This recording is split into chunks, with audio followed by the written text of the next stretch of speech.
Hello students, welcome you all in online classes by Mount Lucky Academy Secondary School, Balotra. Today we are going to start with the economic importance of the animals. In earlier session we have already done the section which is economic importance of the plants. Plants की जो economic importance थी वो हमने study कर चुके हैं, जिसमें हमारे मेडिसिनल प्लांट्स थे, plants work as a food और कंज्यूम एज ए फूड, उनके बारे में हमने स्टडी कर लिया था. Today we are going to start with the animals. ठीक है, जो इनकी इकोनॉमिक इंपॉर्टेंस है एनिमल्स की, उनके बारे में हम स्टडी करेंगे. As we all know that human beings are largely depend on the animals. If we talk about their product which they produce like milk and the dairy product, milk से ही हमारा वापस क्या होता है, dairy product फॉर्म होता है. So human beings are largely depend on the animals. ठीक है, as a food और as a business purpose also. ठीक है, जो एनिमल्स के हेयर्स वगैरह हैं वो हम यूज में लेते हैं कहाँ पे, वुलन वगैरह मैन्युफैक्चर करने में. क्लॉथ वगैरह जो होते हैं सर्दियों में आपके गर्म जो ब्लैंकेट्स वगैरह होती है वो सब कहाँ से मैन्युफैक्चर होती है, इन एनिमल्स के हेयर से ही फॉर्म होती है. ठीक है, तो इस तरह अगर फूड की बात करें तो हमारे डेली लाइफ में हम डेयरी प्रोडक्ट वगैरह यूज करते हैं, मिल्क वगैरह, तो वो कहाँ से हमें मिलते हैं, एनिमल से मिलते हैं. So we have huge economic importance of the animals. There are equally importance as the plants. जितनी ही प्लांट्स की हमारे लाइफ में इंपॉर्टेंस है उतनी ही एनिमल्स की भी हमारे लाइफ में इंपॉर्टेंस है. ठीक है, सो एनिमल्स में हमारे क्या आ जाएंगे, ये जो हमारे डेयरी प्रोडक्ट वगैरह क्रिएट करते हैं, मिल्क वगैरह एक्सट्रैक्ट करते हैं, वो आ जाएंगे. Then we have some insect also. ठीक है, इंसेक्ट में कैसे आ जाएंगे, जैसे कोरल रीफ हो गई, हनी बीज हो गई. There are the very useful for the human. ठीक है, इनकी भी इकोनॉमिक इंपॉर्टेंस है ह्यूमन की लाइफ में. और ऑन दी अर्थ में भी इनकी इकोनॉमिक इंपॉर्टेंस है. अब जैसे हम हनी बी की बात करें तो हनी बी में क्या है, this is the very useful for the pollination. जो हमारे प्लांट्स में पॉलिनेशन होता है, जिससे क्या होती है, प्लांट्स की ग्रोथ होती है, प्लांट्स का प्रोडक्शन होता है. तो उसी तरह हनी बी है वो पॉल्यूशन भी क्रिएट करती है और ह्यूमन के लिए हनी बी भी देती है, हनी बी देती है. ठीक है, हनी बी है वो क्या है, इसके दो इंपॉर्टेंट रोल है. एक तो है ये पॉलिनेशन क्रिएट करवाती है फ्लावर में, और सेकेंड ये क्या करती है, हनी भी देती है ह्यूमन को. ठीक है, which is the very nutrient rich. उसमें ग्लूकोज भी होता है, फ्रक्टोज भी होता है और सम प्रोटीन्स भी होते हैं और मिनरल्स भी होते हैं. ठीक है, they can be, Honey can be stored thousands of the year. इसकी कोई भी एक्सपायरी डेट नहीं होती है. Honey can be stored in the thousand of the year. Thousand of year तक अगर इसे स्टोर किया जाए तो भी ये एक्सपायर नहीं होगा, तो भी ये डैमेज नहीं होगा, तो भी ये स्पॉइल नहीं होगा. It remain as it is, जैसा है वैसा ही ये रहेगा. ठीक है, this is the most important quality of the honey. ये है इसकी बहुत बड़ी क्वालिटी कि इसमें कोई भी स्पॉइलेज, कोई भी डैमेज नहीं होता है, इसमें कोई भी माइक्रोबियल एक्टिविटी ग्रोथ नहीं हो सकती. ठीक है, it can be stored thousand of the year. जितना पुराना हनी होता है उतना ही वो स्ट्रांग होता है. ठीक है, सो हनी है, हनी क्या करता है, फ्लावर में से मैक्रेन जो होता है वो एक्सट्रैक्ट करता है, उससे ही फिर क्या मिलता है, उसको ये कन्वर्ट करता है हनी में.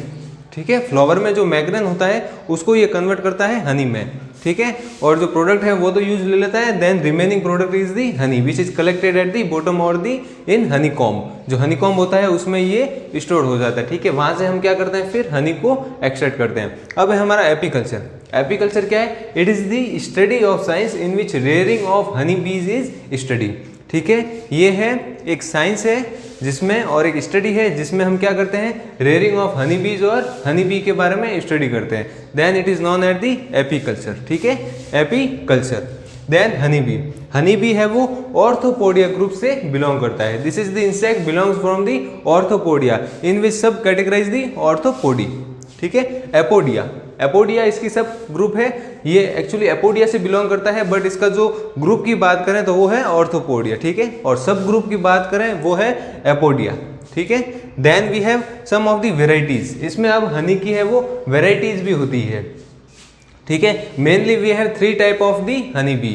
कितने टाइप की होती है, 3 टाइप की. ठीक है, Apis India, Apis florea and Apis mellifera. ठीक है, ये 3 टाइप्स की वेराइटीज है इसकी.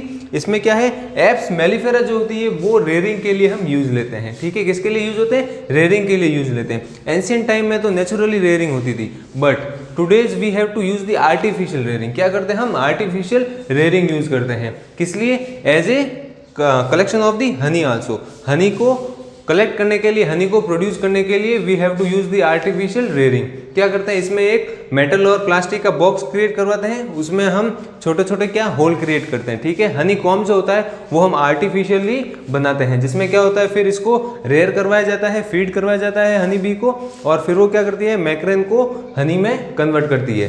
फिर वो हनी है वो नीचे कलेक्ट होता जाता है। जब हम बॉटम से उस बॉक्स को, उस कैप को ओपन करते हैं तो सारा हनी है वो एक कंटेनर में स्टोर हो जाता है, एक कंटेनर में वो सारा आ जाता है। तो उससे क्या है हमें हनी मिल जाता है और उनकी फीडिंग भी होती रहती है। अब हनी बी भी है वो 3 टाइप की होती है, एक होती है मेल, एक होती है वर्कर और एक होती है क्वीन, ठीक है। जो मेल होती है उसमें उसकी क्या है आइज है वो बिग होती है, और वर्कर होता है वो वर्किंग पर्पस के लिए होता है, they have a poisonous sting.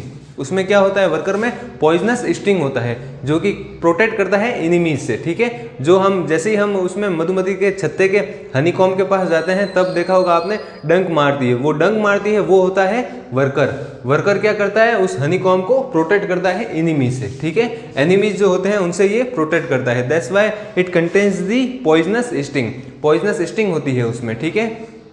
So we have a 3 type of the honey bee, queen, male and the worker.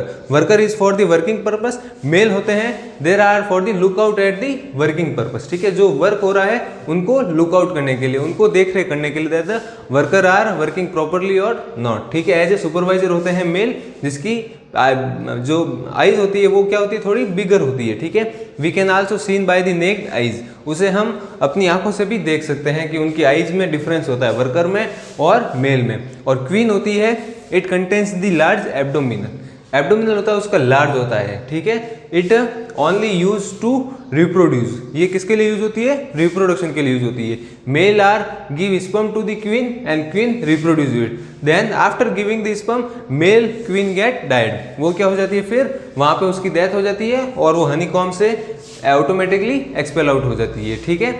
So 3 type की हमारी हनी भी आ गई और इसके ग्रुप आ गया ऑर्थोपोडिया ग्रुप एंड एपोडिया, ठीक है। देन वेराइटीज आ गई apps India, Apis florea and Apis mellifera. Mellifera जो होता है वो लार्जली यूज होता है फॉर द रेयरिंग पर्पस, ये किसके लिए यूज होता है रेयरिंग पर्पस के लिए यूज होता है, ठीक है। एंशिएंट टाइम में तो नेचुरली रेयरिंग होती थी, but in modern time in today's time we have to use the artificial rearing. Artificial rearing को यूज करते हैं हम, क्यों करते हैं आर्टिफिशियल रेयरिंग को, to increase the growth of honey bee, और हनी को इंक्रीज करने के लिए, हनी की क्वांटिटी को मैक्सिमाइज करने के लिए we have to use the artificial. अब मैक्सिमाइज करने की क्या नेसेसिटी हुई, because due to use demand, demand कहाँ से आई due to growth in the population, ठीक है।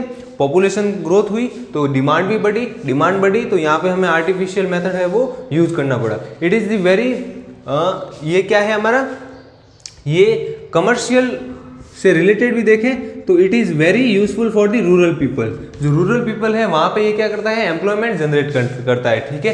अब क्या करता है रूरल एरियाज में ये आर्टिफिशियल बॉक्स सेटअप करवाते हैं, वहाँ पे इनकी रेयरिंग होती है, तो उनके फिर ऊपर वहाँ पे वो सब वर्कर होते हैं, वो कौन होते हैं रूरल एरियाज के होते हैं, तो वो सब हनी को कलेक्ट करते हैं और ये सारी प्रोसेसिंग है वो उनके रूरल एरियाज के द्वारा ही होती है। So in rural areas it get the maximum employment, ये क्या करता है वहाँ पे एम्प्लॉयमेंट जनरेट करता है इसे रेयरिंग के लिए, ठीक है। इसी तरह जैसे कलेक्शन ऑफ फ्रूट्स है और कटिंग ऑफ द ट्रीज वगैरह है, तो ये सब भी है वो एम्प्लॉयमेंट जनरेट करता है, ठीक है। सो कमर्शियल से रिलेटेड देखें तो it is the very important. फिर आ गया varieties, then we have the type of the honey. Type of honey में क्या आ गए वर्कर आ गए, मेल आ गए और क्वीन आ गई, ठीक है। Then we have type of eggs. अब इसमें हनी बी जो क्वीन है वो क्या करती है 2 टाइप के एग ले करती है, एक तो होता है एनेस्थीसिया और remaining egg are use as a worker. जो एनेस्थीसिया होता है these are for the queen bee, जो क्वीन बी होती है उसको रिप्रोड्यूस करती है, ठीक है। Then remaining is the for the worker, जो वर्कर बीज होती है वो जो रिमेनिंग एग्स होते हैं वहां से ये डेवलप होते हैं, ठीक है। तो ये था आपका apiculture, this is the all about the apiculture. Let's revise it. सबसे पहले तो हम पढ़ रहे हैं economic importance of the animals, plants we have already done.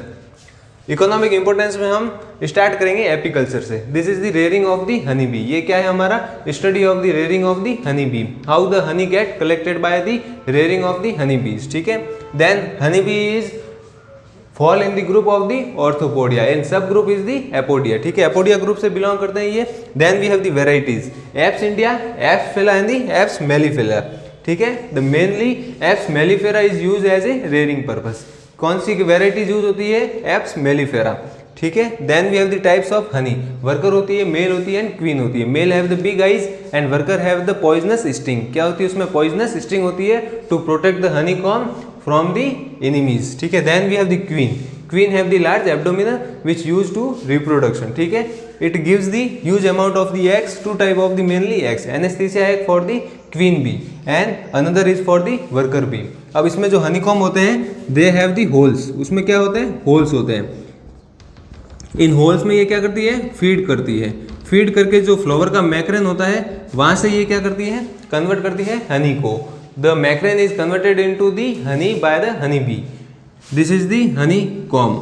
यहाँ पे ये रेयर करती है व्हेन द मेल क्वीन और मेल जो हनी है वो स्पर्म डोनेट करने के बाद ये ऑटोमेटिकली डाइज और automatically expel out from this hole. यहाँ से ये ऑटोमेटिकली यहाँ से आउट हो जाती है, ठीक है। So male queen are, male honey are for the looking purpose of the worker, that they are working easily और दी नॉट, ठीक है।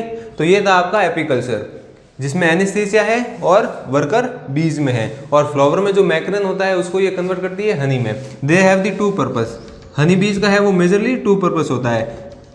First one is for the pollination, first one क्या है हमारा? Pollination. Then production of the honey. किसका production करता है ये? हनी का। Honey can get collected by after the converting the nectar, जो फ्लावर का मैक्रेन होता है उससे कन्वर्ट होता है Honey. And these are also used for the artificial purpose also. Today we are going to start with the हमारा apiculture था। Apiculture is all over done, ठीक है। यही था हमारा मोटा मोटा जो पार्ट था इसका, हनी बीज का और एपीकल्चर का, ये था। एनिमल्स में हमारे एपीकल्चर आ गया। Then in next session we will start with the sericulture. Next session हम क्या करेंगे? सेरिकल्चर स्टार्ट करेंगे। So this is all about the today session. Thank you students.